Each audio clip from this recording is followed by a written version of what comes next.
ഇന്നിപ്പോൾ ലീഡേഴ്സ് മോർണിംഗിൽ BJP സംസ്ഥാന ഉപാധ്യക്ഷൻ ശ്രീ ഷോൺ ജോർജ് ആണ് ചേരുന്നത്. Shri Shone George, good morning. Morning.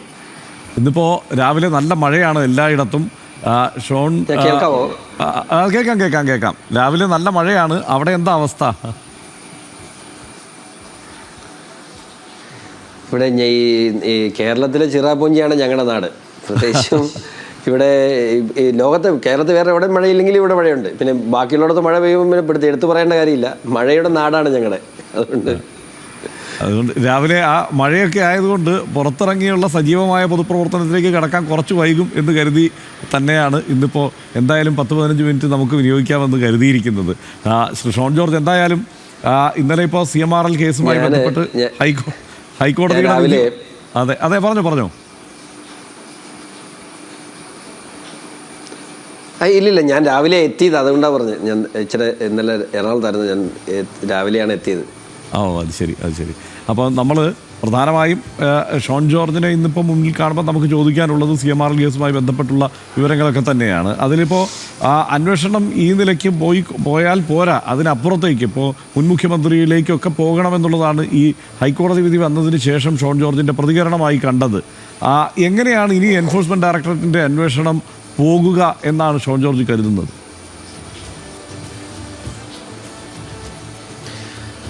അല്ല, ഇപ്പം നിയമപരമായി ഏതെങ്കിലും തരത്തിലുള്ള നടപടികൾ സ്വീകരിക്കാൻ എൻഫോഴ്സ്മെൻറ്റ് ഡയറക്ടറേറ്റിന് ഇന്ന് ഒരു തടസ്സമില്ല. ഇന്ന് ഏതെങ്കിലും കോടതിയുടെ കുച്ചുവലങ്ങൾ അവർക്കില്ല. അപ്പോൾ അവർ എന്ത് നടപടി സ്വീകരിക്കും? അപ്പം എൻ്റെ മനസ്സിൽ 2 കാര്യങ്ങളാണുള്ളത്. ഒന്ന്, അവർ ശേഖരിച്ച തെളിവുകൾ അപര്യാപ്തമാണ്, അല്ലെങ്കിൽ ഇത് പൂർണ്ണമല്ല എങ്കിൽ വീണയെ സമൻ ചെയ്തും ചോദ്യം ചെയ്യാനായിട്ട് വിളിപ്പിച്ചു വരുത്താം, സ്വാഭാവികമായിട്ട്. വീണ മാത്രമല്ല, ഇതിനകത്തെ പ്രതികളെ. കൂടാതെ തെളിവുകൾ പൂർണ്ണമായിട്ട് അവർക്കുണ്ട് എന്നുണ്ടെങ്കിൽ അറസ്റ്റിലേക്ക് പോലും കടക്കാൻ കഴിയുന്ന സാഹചര്യമുണ്ട്. അതെന്താണ് അവർക്ക് കിട്ടിയിട്ടുള്ളത്, അല്ലെങ്കിൽ ഏത് ഘട്ടം വരെ എത്തിയിട്ടുണ്ടോ എന്നുള്ളത് നമുക്കറിയാൻ കഴിയുന്ന കാര്യമില്ല. പക്ഷേ ഇതിനകത്ത് കുറ്റം തെളിയിക്കാനൊന്നും ഇല്ലല്ലോ. കാരണം വളരെ സിമ്പിളായിട്ട് തന്നെ 3 ഏജൻസികൾ ഒരേപോലെ ഈ കേസിനെ സംബന്ധിച്ച് ഇതിൻ്റെ എൻക്വയറി ടൈമിൽ വളരെ കൃത്യമായി തന്നെ പ്രത്യേകിച്ച് സേവനങ്ങളൊന്നും നൽകിയിട്ടില്ല എന്ന് വ്യക്തമായിട്ടുണ്ട്. മൊഴികൾ എനിക്കൊന്ന് ഒരു 10-15 മൊഴികൾ അത് മാത്രമായിട്ടുണ്ട്. അപ്പം അതവിടെ ഒരു ഫാക്ടർ നിൽക്കുന്നു. രണ്ടാമത്, ഒരു പൊതുമേഖലാ സ്ഥാപനത്തിന്, അതൊക്കെ സംസ്ഥാന സർക്കാരിൻ്റെ ഉടമസ്ഥയിലുള്ള ഒരു പൊതുമേഖലാ സ്ഥാപനത്തിന് ഷെയറുള്ള, അതിന് ഓഹരി പങ്കാളിത്തമുള്ള ഒരു പബ്ലിക് ലിമിറ്റഡ് കമ്പനിയെ 200 കോടി രൂപ വഞ്ചിച്ചതിൽ 2,86,00,000 രൂപ അക്കൗണ്ട് വഴി തന്നെ എത്തിയിട്ടുള്ളത് വീണയുടെ അക്കൗണ്ടിലോട്ടാണ്. ആ കമ്പനി 30 കോടി രൂപയിലധികം ദുബായിലേക്ക് അല്ലെങ്കിൽ വിദേശത്തേക്ക് പണമിടപാട് നടത്തിയിട്ടുണ്ട്. 30 കോടി രൂപയിലധികം. ആ പണം എവിടെ പോയെന്ന് അന്വേഷിക്കണമെന്ന് വിദേശ ബാങ്ക് ഇടപാടുകൾ അന്വേഷിക്കേണ്ടതായിട്ടുണ്ട്.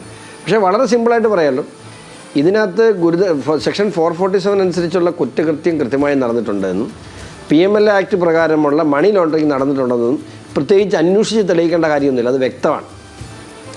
ഇതെല്ലാം ഡിജിറ്റൽ രേഖകളിലൂടെയാണല്ലോ. പഴയ പോലെ ഇപ്പം ഓടി നടന്ന് രേഖ ഉണ്ടാക്കേണ്ട കാര്യമൊന്നുമില്ല. ഇതെല്ലാം ഡിജിറ്റലാണ്. അപ്പോൾ അതുകൊണ്ട് ഇതിനകത്തുനിന്ന് ഒരിക്കലും തലയൂരാൻ കഴിയാത്തതും ഈ കേസ് ഇത്ര സ്ട്രോങ് ആയിട്ട് പോയതും അതുകൊണ്ടാണ്. അപ്പോൾ അതുകൊണ്ട് ഞാൻ പറഞ്ഞത് ആവർത്തിക്കുകയാണ്, അവരുടെ തെളിവുകൾ അപര്യാപ്തമാണെങ്കിൽ അവർക്ക് കൂടുതൽ തെളിവിലേക്ക് പോകേണ്ടതുണ്ട്. ഇതിനകത്തൊരു കാര്യം, ഈ കേസിന്റെ ഒരു വലിപ്പം എന്നത് ഈ പറയുന്ന 3 കോടിയിൽ താഴെയുള്ള ഈ തുകയിലേക്ക് മാത്രം ഒതുങ്ങുന്നതാണോ എന്നുള്ള ഒരു പ്രശ്നമില്ലേ? യഥാർത്ഥത്തിൽ ഇത് ഏതാണ്ട് 197 കോടി രൂപ വരുന്ന വലിയ ഒരു ക്രമക്കേട് എന്ന നിലയ്ക്ക് തന്നെയാണല്ലോ ആദ്യഘട്ടത്തിൽ വന്നത്. ഇതിപ്പോൾ പിണറായി വിജയൻ്റെ മകളും ഒക്കെ ഈ വാർത്തയിലേക്ക് വരുമ്പോൾ അതിനൊരു പൊലിമയുണ്ട് എന്നതിനപ്പുറത്ത് ഇതിൻ്റെ വിശാലമായ തലത്തിലേക്ക് അന്വേഷണം പോകേണ്ടതല്ലേ? അതിനെക്കുറിച്ച് നിങ്ങളൊന്നും പറയാത്തത് എന്താണ്? 2-3 തലത്തിൽ ഞാൻ എന്നും പറയുന്നത്, പക്ഷേ നിങ്ങളാരും കേൾക്കുന്നില്ലെന്നുള്ളൂ. കാരണം 197 കോടി രൂപ യഥാർത്ഥത്തിൽ ഇവിടുത്തെ ആ സ്ഥാപനത്തിൻ്റെ ഷെയർ ഹോൾഡേഴ്സ്, എനിക്കും 2 ഷെയറുള്ള ഒരാളാണ്, അതിൻ്റെ ഷെയർ ഹോൾഡേഴ്സിന് അവകാശപ്പെട്ട പണമാണ് ഇവർ കവർന്നിട്ടുള്ളത്. 2, ആ ഷെയർ ഹോൾഡേഴ്സിൽ വളരെ നിർണായകമായ പങ്ക് വഹിക്കുന്നത് 13.4% ഷെയർ ഹോൾഡ് ചെയ്തിട്ടുള്ളത് സംസ്ഥാന സർക്കാരാണ്. ആ സംസ്ഥാന സർക്കാരിന് അവകാശമുള്ള ഒരു സ്ഥാപനത്തിൽ നിന്നാണ് മുഖ്യമന്ത്രിയുടെ മകൾ പണം അടിച്ചുകൊണ്ട് പോയിട്ടുള്ളത്. അത് ഗുരുതരമായൊരു തെറ്റ്. ഇനി രണ്ടാമത്തെ അടുത്ത ഘട്ടത്തിലേക്ക് പറയട്ടെ. നിങ്ങളിപ്പോൾ എടുത്തു പറയേണ്ട ഒരു വിഷയം, ഈ പണം എന്തിന് വീണ വിജയനും അല്ലെങ്കിൽ 197 കോടി രൂപ വിവിധ ആളുകൾക്ക് അവർ വിതരണം ചെയ്തു. ഇപ്പോൾ എനിക്ക് 10 രൂപ ലാഭമുള്ള ഒരു ബിസിനസ് അല്ലെങ്കിൽ എനിക്ക് 10 രൂപ ലാഭമുള്ളൊരു കച്ചവടം ഞാൻ ചെയ്യുമ്പോൾ ഞാനതിന് 2 രൂപ വരെ കൈക്കൂലി കൊടുക്കും. ഞാൻ പക്ഷേ 10 രൂപയും കൊടുക്കുമോ? ഇല്ലല്ലോ. അപ്പോൾ 200 കോടി രൂപ കൈക്കൂലി കൊടുത്തിട്ടുണ്ടെങ്കിൽ അതിൻ്റെ എത്രയോ ഇരട്ടിയായിരിക്കും സ്വാഭാവികമായിട്ടും കരിമണൽ കർത്ത അല്ലെങ്കിൽ CMRL കമ്പനി അതിൽ നിന്ന് ഉണ്ടാക്കിയിട്ടുള്ളത്. അപ്പോൾ ആ പണം എന്തിനു വേണ്ടിയാണ് പിണറായി വിജയനും അല്ലെങ്കിൽ ഇവിടുത്തെ രാഷ്ട്രീയ നേതൃത്വത്തിനും ഇവർ നൽകിയത്? അത് കേരളത്തിൻ്റെ തീരദേശം കൊള്ള ചെയ്യാൻ വേണ്ടിയാണ്. കേരളത്തിൻ്റെ തീരദേശത്തെ കേരളത്തിൻ്റെ പൊന്നെന്നറിയപ്പെടുന്ന കറുത്ത പൊന്നെന്നറിയപ്പെടുന്ന കരിമണൽ കൊള്ള ചെയ്യാൻ വേണ്ടിയാണ്. അവിടെയും നിൽക്കുന്നില്ല. ആ കരിമണലിൽ തോറിയവും മോണോക്സൈറ്റും അടങ്ങിയിട്ടുണ്ട്. ആ തോറിയം ആറ്റം ബോംബ് ഉൾപ്പെടെയുള്ള ന്യൂക്ലിയർ ബോംബുകൾ പോലും നിർമ്മിക്കാൻ കഴിയുന്ന തോറിയം കൊണ്ടുള്ള ഗുണം അതാണ്. അതിന് ഒരു കിലോയ്ക്ക് 4.5 കോടി രൂപ വിലയുണ്ട്. അപ്പോൾ എക്സ്ട്രാക്റ്റ് ചെയ്തിട്ടുണ്ടെങ്കിൽ ആ തോറിയം എവിടെ പോയി? ഇതിനകത്ത് തോറിയം ഉണ്ടെന്നുള്ളത് ഞാൻ തന്നെ ബോംബെയിലെ പ്രൈവറ്റ് ലാബിൽ നിന്നും ടെസ്റ്റ് ചെയ്യിപ്പിച്ചിട്ടുണ്ട്. അപ്പോൾ ഇതിനകത്ത് തോറിയം കണ്ടന്റ് ഉണ്ട്. ആ തോറിയം കണ്ടന്റ് ഉണ്ടെങ്കിൽ അത് എക്സ്ട്രാക്റ്റ് ചെയ്തിട്ടുണ്ടോ? അല്ലെങ്കിൽ ഇതേപടി വിദേശത്തേക്ക് പോയിട്ടുണ്ടോ? വിദേശത്ത് വെച്ച് അത് എക്സ്ട്രാക്ട് ചെയ്യപ്പെട്ടിട്ടുണ്ടോ?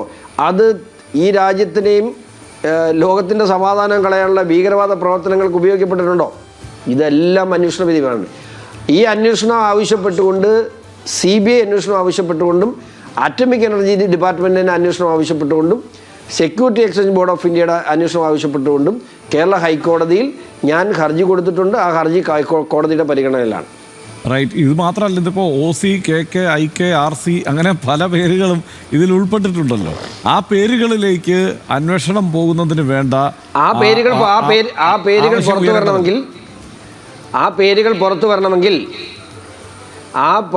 പുറത്തു വരണമെങ്കിൽ അഴിമതി നിരോധന നിയമപ്രകാരം സെൻട്രൽ ബ്യൂറോ ഓഫ് ഇൻവെസ്റ്റിഗേഷൻ CBIയുടെ അന്വേഷണം വന്നാൽ മാത്രമേ എല്ലാ പേരുകളിലേക്കും അവിടെ നിന്ന് കൈക്കൂലി മാടിച്ച് എല്ലാ പേരുകളിലേക്കും പോകുള്ളൂ. മാത്രമല്ല, ഞാൻ കൊടുത്ത കേസിൽ എനിക്ക് എൻ്റെ SFI അന്വേഷണത്തിന് ഉത്തരവിട്ടുകൊണ്ട് കോടതി എനിക്കൊരു അനുവാദം തന്നിട്ടുണ്ട്. ഈ കേസിൻ്റെ ഏത് ഘട്ടത്തിലും കോടതിയെ സമീപിക്കാനുള്ള ലിബർട്ടി തന്നുകൊണ്ടാണ് കേസ് അവസാനിപ്പിച്ചത്. ആ ലിബർട്ടിയുടെ അടിസ്ഥാനത്തിലാണ് ഞാൻ disgorgement of assets section 212 of the companies act, അതായത് ആരെങ്കിലും ഒരു പബ്ലിക് ലിമിറ്റഡ് കമ്പനിയിൽ നിന്നും സാമ്പത്തിക തട്ടിപ്പ് നടത്തിയിട്ടുണ്ടെങ്കിൽ അതിനെ പിടിച്ചെടുത്ത് അത് ലേലം ചെയ്ത് ആ ആളുകൾക്ക് തിരിച്ചു കൊടുക്കാൻ. അപ്പോൾ 197 കോടി രൂപയുടെ തട്ടിപ്പ് നടത്തിയിട്ടുണ്ടെങ്കിൽ അവരുടെ സ്വത്തുകൾ കണ്ടുകെട്ടി ആ പണം പൂർണ്ണമായും ഷെയർ ഹോൾഡേഴ്സിലേക്ക് തിരികെ എത്തിക്കുവാൻ വേണ്ട ഡിസ്ചാർജ്മെൻറ്റ് ഓഫ് അസറ്റ്സ് അതിൻ്റെയും കോടതിയിൽ കേസ് പെൻഡിങ് നിൽപ്പുണ്ട്. അത് ഈ കേസ് അവസാനിച്ചതിന് ശേഷം ആവുള്ളൂ. അത് മാത്രമല്ല, അങ്ങനെ വരുമ്പോൾ ഈ ബുക്കിൽ എഴുതിയ ആളുകൾ പണം കൈപ്പറ്റിയിട്ടുള്ള എല്ലാ രാഷ്ട്രീയ നേതാക്കളുടെയും കയ്യിൽ നിന്ന് ആ പണം തിരികെ വാങ്ങിക്കേണ്ടി വരും. ഈ കേസ് സംസ്ഥാന സർക്കാർ എന്നുള്ളൊരു സമീപനം സ്വീകരിച്ചിട്ടുണ്ട്. പോലീസിന് ഇത്തരം മാത്രമല്ല, സംസ്ഥാന സർക്കാരിന്, ഈ പുതിയ സംസ്ഥാന സർക്കാരിന് അത്തരമൊരു ആവശ്യമില്ല, അങ്ങനെ ഒരു അന്വേഷണത്തിലേക്ക് പോകേണ്ടതില്ല എന്നുള്ള സമീപനമാണ് എന്ന് മനസ്സിലാക്കി കാണുമല്ലോ. അതേക്കുറിച്ച് എന്താണ് പ്രതികരണം? അല്ല, പോലീസ് അങ്ങനെ ഈ സംസ്ഥാന സർക്കാർ ഇതുവരെ ഒരു തീരുമാനം പറഞ്ഞില്ല. അവർക്കും ആഗ്രഹം എന്ന് പറയുന്നത് ഇതിങ്ങനെ എങ്ങനെയെങ്കിലും ഒന്ന് പിണറായിയുടെ തലയിൽ നിന്നുകൊണ്ട് അതങ്ങനെ അവസാനിക്കണമെന്നാണ് ഇപ്പോഴുള്ള നിലവിലുള്ള സംസ്ഥാന സർക്കാരിൻ്റെ ഉദ്ദേശം. 2024 എൻഫോഴ്സ്മെൻറ്റ് ഡയറക്ടറേറ്റ് ഇവിടെ നടന്നിട്ടുള്ള തട്ടിപ്പിന് പോലീസ് ഇന്ന സെക്ഷൻ പ്രകാരം FIR രജിസ്റ്റർ ചെയ്യണമെന്ന് ആവശ്യപ്പെട്ടുകൊണ്ട് കത്ത് കൊടുത്തു. ആ കത്ത് ഇന്ന് വരെ അനങ്ങിയിട്ടില്ല. അതിനുശേഷം SFIO കുറ്റപത്രം സമർപ്പിച്ചപ്പോൾ മാത്രമാണ് EDക്ക് എൻക്വയറി നടത്താനുള്ള ഒരു ECR ഫോമായത്. അതുവരെ കേരള പോലീസ് ചവിട്ടി വെച്ചുകൊണ്ടിരുന്നു. പിണറായി വിജയൻ്റെ പോലീസാണ്. ഗുരുതരമായ EDയുടെ കത്തുണ്ട്, കേസ് എടുക്കണമെന്ന് ആവശ്യപ്പെട്ടുകൊണ്ട് ED കേരള പോലീസ് അയച്ച കത്തുണ്ട്. അത് ഇന്നലത്തെ കോടതി ഉത്തരവിൽ പരാമർശിച്ചിട്ടുണ്ട്. അപ്പോൾ എല്ലാവരും കൂടെ നടത്തിയ ഒത്തുകളി. ഞാൻ ഇപ്പോഴും ഒരു കാര്യം പറയട്ടെ. ഇവിടെ എല്ലാവരും വലിയ കാര്യമായിട്ട് വീണ GST അടച്ചെന്ന് പറഞ്ഞു. അതും ഒരു ക്രിമിനൽ കുറ്റമാണ്, അറിയോ? അതായത് നൽകാത്ത സേവനത്തിന് ഫേക്ക് ഇൻവോയ്സ് ക്രിയേറ്റ് ചെയ്ത് 2,86,00,000 രൂപയുടെ GST അടച്ചിട്ടുണ്ട് എങ്കിൽ വീണ തീർച്ചയായിട്ടും അതിൻ്റെ പേരിൽ ജയിലിൽ പോകും. കാരണം GST ആക്ട് പ്രകാരം ഫേക്ക് ഇൻവോയ്സ് ക്രിയേറ്റ് ചെയ്തിട്ടുണ്ടെങ്കിൽ അത് ക്രിമിനൽ ഒഫൻസാണ്. അപ്പോൾ ഇപ്പോൾ സംസ്ഥാന സർക്കാരിന് ചെയ്യാവുന്നൊരു കാര്യം, ഫേക്ക് ഇൻവോയ്സ് ക്രിയേറ്റ് ചെയ്ത് GSTയെ കബളിപ്പിച്ചതിനും സംസ്ഥാന മുഖ്യമന്ത്രിയുടെ കീഴിലുള്ള ധനകാര്യ വകുപ്പിന് വീണ വിജയനെതിരെ കേസെടുക്കാം. അത് ഈ വിഷയത്തിൽ ബാക്കി CBI SFI ഒക്കെ കേന്ദ്രത്തിൻ്റെ കാര്യമല്ലേ, അവർ നോക്കട്ടെ എന്നാണല്ലോ പറയുന്നത്. അത് അവിടെ നടക്കട്ടെ. ഇപ്പോൾ നിങ്ങളുടെ മുമ്പിൽ സംസ്ഥാനത്തിൻ്റെ ധനകാര്യ വകുപ്പ് മന്ത്രി കൂടിയായ മുഖ്യമന്ത്രി VD സതീശന് ഫേക്ക് ഇൻവോയ്സ് ക്രിയേറ്റ് ചെയ്ത് സംസ്ഥാനത്ത് സർക്കാരിനെ കബളിപ്പിച്ചതിന് വീണ വിജയൻ്റെ എക്സാലോജി കമ്പനിക്കെതിരെയും ഇന്ന് കേസെടുക്കാം. ആത്മാർത്ഥതയുണ്ടെങ്കിൽ മുഖ്യമന്ത്രി അത് ചെയ്യട്ടെ. റൈറ്റ്. പക്ഷേ ഇതിനകത്തൊരു പ്രധാനപ്പെട്ട കാര്യം, നമ്മളിപ്പോൾ രാജ്യത്തെമ്പാടും നോക്കിയാൽ കേന്ദ്ര സർക്കാർ ഈ പ്രതിപക്ഷ നേതാക്കളെ എല്ലാം അടിച്ചമർത്തുന്നതിന് വേണ്ടി, അല്ലെങ്കിൽ അവരെ കുഴപ്പത്തിലാക്കുന്നതിന് വേണ്ടി, അല്ലെങ്കിൽ BJPയിലേക്ക് പുതിയ നേതാക്കളെ റിക്രൂട്ട് ചെയ്യുന്നതിൻ്റെ ഒരു പദ്ധതിയുടെ ഭാഗമായൊക്കെയാണ് എൻഫോഴ്സ്മെൻറ്റ് ഡയറക്ടറേറ്റിനെ പ്രയോജനപ്പെടുത്താറ് എന്നാണ് പറയുന്നത്. അതിന് ഉപോത്ബലകമായ തെളിവുകൾ വേണമെങ്കിൽ പലതും എടുത്ത് പറയാനും കാണും. അപ്പോൾ അങ്ങനെ കേരളത്തിൻ്റെ സാധ്യതയിലേക്ക് വരുമ്പോൾ നമുക്കിപ്പോൾ ഇവിടെ കൊടകര കുഴൽപ്പണ കേസുണ്ട്. ആ കേസിനെ ED കൈകാര്യം ചെയ്തത് ഏത് രീതിയിലാണെന്ന് നമുക്കറിയാം. 41 കോടിയുടെ ആരോപണമോ വെളിപ്പെടുത്തലോ ഒക്കെ വന്നതിൽ നിന്ന് അത് പിന്നെ തിരുവിതാംകൂർ പാലസ് മേടിക്കുന്നതിന് വേണ്ടിയിട്ടുള്ള 3 കോടിയോ 3.25 കോടിയോ ഒക്കെയാണ്. അതിന് ഈ ഇലക്ഷനുമായി ഒരു ബന്ധവുമില്ല എന്ന കണ്ടെത്തലിലേക്ക് അത് എത്തി. പക്ഷേ ഈ കേസിൽ അങ്ങനെയല്ല അതിൻ്റെ ഒരു സമീപനം. അപ്പോൾ സ്വാഭാവികമായും കേരളത്തിലും ആളുകൾ കരുതില്ലേ, കണ്ടോ എൻഫോഴ്സ്മെൻറ്റ് ഡയറക്ടറേറ്റ് ഇവിടെ BJPയുമായി ബന്ധപ്പെട്ട ഒരു കേസ് വന്നപ്പം അതിൻ്റെ നിലപാട് മാറ്റിയെന്ന്. അല്ല, എൻഫോഴ്സ്മെൻറ്റ് ഡയറക്ടറേറ്റിനെ സംബന്ധിച്ചിടത്തോളം കാലാകാലങ്ങളായി കോൺഗ്രസ് പറയുന്ന ആരോപണമാണുള്ളത്. ഇവരുടെ ആരോപണങ്ങളൊന്ന് ശ്രദ്ധിച്ച് നോക്കി. അവരുടെ ആവശ്യപ്രകാരമാണ് ആരോപണങ്ങൾ ഏറ്റക്കുറച്ചിലുകൾ. ഈ എല്ലാ ഇലക്ഷനും നോർത്ത് ഇന്ത്യയിൽ എവിടെ ഇലക്ഷൻ നടന്ന് BJPക്ക് ഭരണം കിട്ടിയാൽ അപ്പോൾ പറയും ഇതാണ് വോട്ട് ചോരിയാണ്, അല്ലെങ്കിൽ വോട്ടിംഗ് മെഷീനിൽ നടന്ന ക്രമക്കേടാണ്. കേരളത്തിൽ 102 സീറ്റ് കിട്ടിയപ്പോൾ യാതൊരു ക്രമക്കേടും ഇല്ലല്ലോ. തമിഴ്നാട്ടിൽ വിജയുടെ പാർട്ടി വിജയിച്ചപ്പോൾ യാതൊരു ക്രമക്കേടും ഇല്ലല്ലോ. കർണാടകയിൽ കോൺഗ്രസ് വിജയിച്ചപ്പോൾ അവർക്ക് യാതൊരു ക്രമക്കേടും ഇല്ലല്ലോ. അവിടെയൊന്നും വോട്ടിംഗ് മെഷീൻ കുഴപ്പമില്ല. അങ്ങനെ ഉണ്ടെങ്കിൽ കേരള സംസ്ഥാനത്ത് ഒരു 10-30 സീറ്റിലേക്ക് ആ വോട്ടിംഗ് മെഷീനിൽ ഒരു ക്രമക്കേട് നടത്തി BJPക്ക് ഒരു 30 MLA ജയിപ്പിച്ചായിരുന്ന വല്ല കുഴപ്പമുണ്ടായിരുന്നു. അതുപോലെ EDയെ സംബന്ധിച്ച് പറഞ്ഞത് ഇവിടെ രാഷ്ട്രീയ നേട്ടങ്ങൾക്ക് വേണ്ടി കൂടെ നിർത്താൻ ED കേസിൽ പ്രതിയായിട്ടുള്ള ED കഴിഞ്ഞ കാലങ്ങളിൽ നിങ്ങൾ പറയുന്ന നിങ്ങളുടെ ഭാഷയിൽ വേട്ടയാടി എന്ന് പറയപ്പെടുന്ന എത്ര പേരാണ് ഇപ്പോൾ BJPയുടെ മുന്നിലുള്ളത്? അങ്ങനെ ഏതെങ്കിലും അഴിമതിക്കാരെ പിടിച്ച് ഞങ്ങൾ BJPയുടെ മുന്നിൽ കയറ്റിയിട്ടുണ്ടോ? അതുകൊണ്ട് ഉണ്ടെങ്കിൽ പറയൂ. ഇപ്പോൾ അരവിന്ദ് കെജ്രിവാളിനെതിരെ കേസെടുത്തു, അത് എവിടെ എത്തിയില്ല. അന്വേഷണം നടന്നു, അദ്ദേഹത്തിൻ്റെ രേഖകൾ കളക്ട്, അത് കോടതി വഴി റിലീഫ് ധാരാളം മേടിച്ചിട്ടുള്ള ആളുകളുണ്ടാകാം. ഇപ്പം ഞാനൊരു കാര്യം പറയട്ടെ, ഇവർ ലാവ്ലിൻ്റെ വലിയ വിശേഷം പറയുന്ന ആളുകളാണ്. ആരാ ലാവ്ലിൻ കേസ് അന്വേഷിച്ചത്? മൻമോഹൻ സിംഗിൻ്റെ സർക്കാരാണ് ലാവ്ലിൻ കേസ് അന്വേഷിച്ച് 2013 CBI റിപ്പോർട്ട് കൊടുക്കുന്നത്. ആ സർക്കാരിൻ്റെ കാലത്താണ്.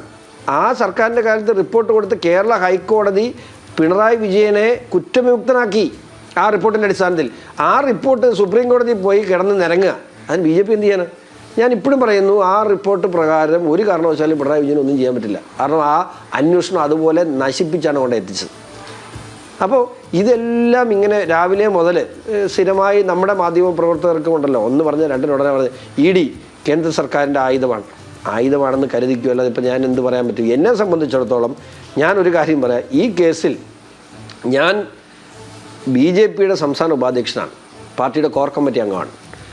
എൻ്റെ ഈ നിമിഷം വരെയും എൻ്റെ ഔദ്യോഗികമായ ഒരു സ്ഥാനങ്ങളും ഞാൻ കൊടുത്ത പരാതിയിന്മേൽ ഇപ്പം ഞാനൊരു കാര്യം പറയട്ടെ, ED അവിടെ എന്താ തീരുമാനിക്കുന്നതെന്ന് എനിക്കറിയാൻ വലിയ ബുദ്ധിമുട്ടൊന്നും ഉണ്ടാവില്ല.